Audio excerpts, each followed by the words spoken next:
Could the United States government keep you from playing Marvel Rivals in the future? In short, probably not. In long, it's kind of a more complicated question. On Sunday, January 19th, 2025, TikTok was banned in the United States. In a surprising turn of events, people trying to log into the online card game Marvel Snap were met with a notification that it too was banned in the United States. And in an even more surprising turn of events, TikTok was unbanned in the US just 14 hours after its ban. While you're still not able to play Marvel Snap in the US as of recording this video, the game's company Second Dinner has said that the game should be unbanned by the end of today, January 20th. Today, I wanted to take a look at what happened here, what's coming next, how Marvel Snap got caught in the crossfire, and what this TikTok ban could mean for games such as Marvel Rivals. TikTok is one of the largest video sharing platforms around, with about 1.6 billion active users and an annual revenue of about $16.1 billion. It is owned by the Chinese internet technology company ByteDance. And just to give an understanding of how we got to a TikTok ban, let's go over a little timeline of events. Due to its Chinese ownership, there have been political concerns about TikTok since 2019. Part of these concerns have to do with censorship. It was noted in 2019 that Hong Kong democracy protests that were widely covered on other social media platforms were noticeably absent from TikTok. Bigger concerns were raised when it came to just how much data TikTok was getting access to when a user placed the app onto their device. This led the Pentagon to ban TikTok from being placed on any military device, and military personnel were also urged to remove the app from any of their personal devices. In August of 2020, then President and now President again Donald Trump signed 2 executive orders against TikTok. The first was banning any American company from completing a transaction with ByteDance or any of its subsidiaries. And the second required TikTok to divest their US operations within 90 days. Ultimately, neither of these executive orders really went anywhere at the time. Throughout 2022 and 2023, more concerns were raised about just how much data TikTok was taking and whether or not they were sharing that data with the Chinese government. In March 2024, a congressional bill that would force ByteDance to sell TikTok to a US company or face being banned was passed through the House of Representatives. In April, this bill passed through the Senate and then was signed by then President Joseph Biden. And with that, H.R. 7521, the Protecting Americans Against Foreign Adversary-Controlled Applications Act, was officially signed into law. ByteDance attempted to challenge this law, but ultimately failed in court. Donald Trump, who is now against the TikTok ban, urged the Supreme Court to take a look at it as well.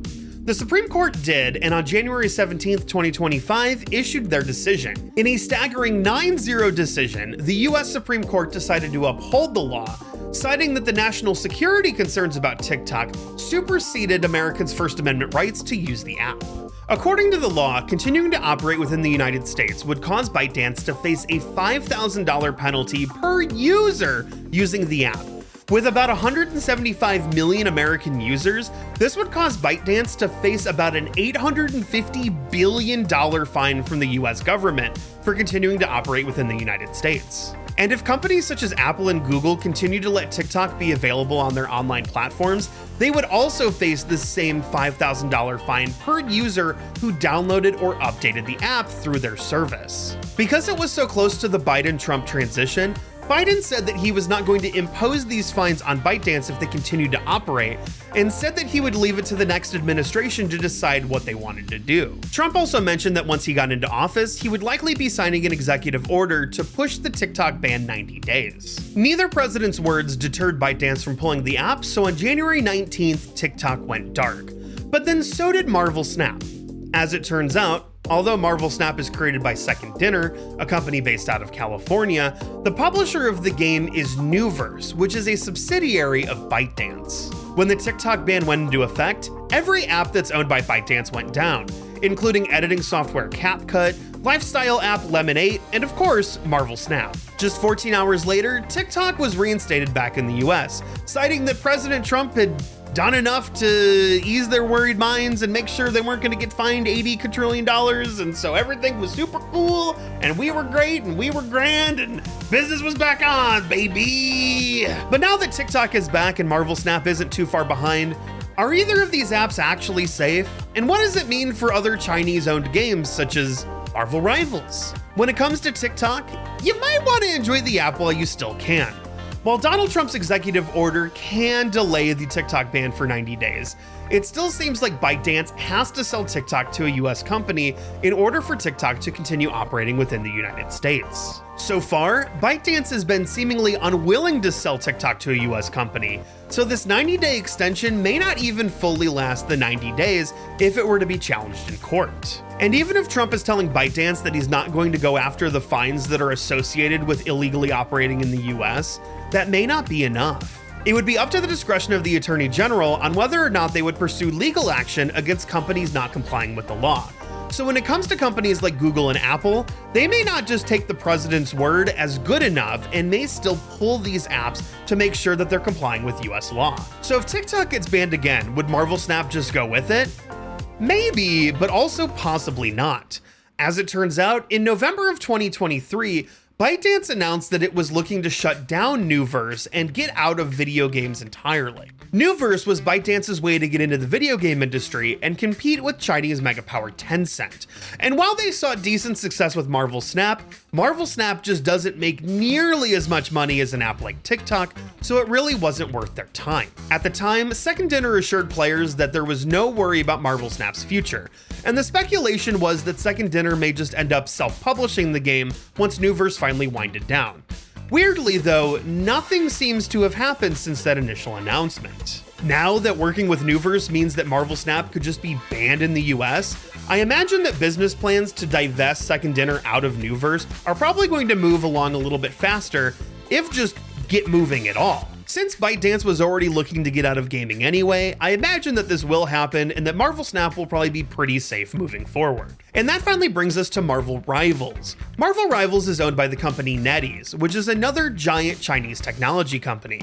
NetEase is best known for publishing a lot of Blizzard's games in China and also worked with Blizzard on Diablo Immortal.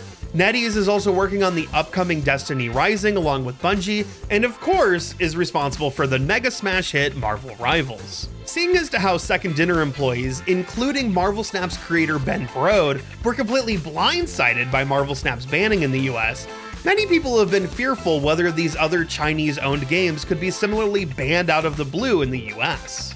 Based on the wording of the Protecting Americans from Foreign Adversary Controlled Applications Act, it could technically happen. While the law calls out ByteDance and its subsidiaries by name, it also states that the president could decide that an application is being run by a foreign adversary if it believes that application is a significant threat to national security. Considering that NetEase only creates video games, and as far as we know, Marvel Rivals isn't just scraping data off your computer, we're probably pretty safe. Even if Donald Trump were to get really mad about ending up in another lobby with 6 auto-lock DPS, there's not much he could do about it without first going to Congress and explaining why he thought the company was actually a national threat. NetEase would be put into a similar situation where they would be forced to sell Marvel Rivals to a US company or else they would be banned. So even if this did happen, which again is not very likely, we would have months of heads-up information knowing that this ban was coming. The only reason that Marvel Snap came as such a surprise is because it ended up taking a stray for something that's been colloquially known as a TikTok ban. If any video game company were to be affected by this law, my money would be on Tencent. Tencent is another giant Chinese technology company that's probably about 6 to 7 times bigger than NetEase. Earlier this year, Tencent was added to a list of companies that the United States Department of Defense considers being connected to the Chinese military.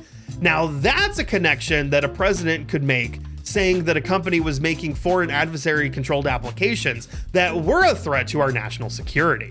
Tencent has ownership in a large number of video game companies, including complete ownership of Riot Games, 40% ownership of Epic Games, 30% ownership of Larian Studios, 16% ownership of FromSoft, and 10% ownership of Ubisoft. It also has ownership in companies such as Reddit, Discord, and Snapchat. Still, none of these companies are quite as big, quite as influential, or quite as controversial as TikTok. so I don't think that there's any need to worry. While there are legitimate concerns about just how much data TikTok is collecting, a lot of the political action against ByteDance seems to be less about protecting American citizens and more about just how much money a US company could make if they owned TikTok instead. And unless Marvel Rivals just fundamentally changes the general culture anytime soon, I really don't think it's going to be the target of the US government. And that should be everything you need to know when it comes to the TikTok ban in regards to Marvel Rivals. This is a little bit of a different video for me, so I would love to hear if you liked this kind of content, or if you'd rather just hear me talk more about the game itself. And thank you so much for making it all the way to the end of the video. I haven't had as much time as I've wanted to work on this channel recently, especially with the fact that this channel still can't be monetized. So if you really want to help me out, the best ways to do that are to like the video, comment, share it with your friends, and of course, subscribe, because we have to hit 1,000 subscribers before I can turn monetization on. And thank you so much for watching. Have a marvelous day, and I'll see you next time.